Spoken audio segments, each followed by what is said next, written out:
បាទសួស្តីនេះคลิปមួយដែលខាងខ្មៅคลิปយ៉ាងសាហាវណាតើគេคลิปដល់របៀបណាសុំតាមណាដូចទៅស្រីជាងសេះចែកចូលស្រីជាងសេះចូលបិទមុខយៈមួយដេញទូបាទបោះគោបោះភ្ជុងទៀតបាទហ៊ានស៊ីអុកដាច់ទូណាប៉ុន្តែបើស៊ីទាំងអស់ត្រេលីងថយដេញទូទៀតបាទចង់បកណា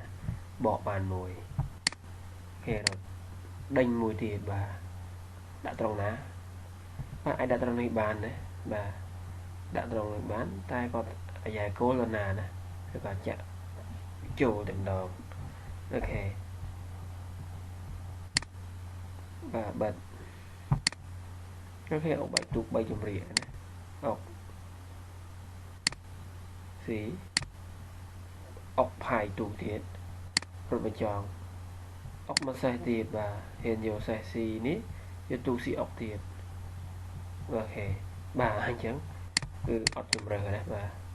ស៊ីអុកថយអុកមកសេះទៀតបាទគឺត្រូវស៊ីទូកអុកទៀតអញ្ចឹងគាត់អត់ជំរឿមកទូកពីរទៅហើយបាទ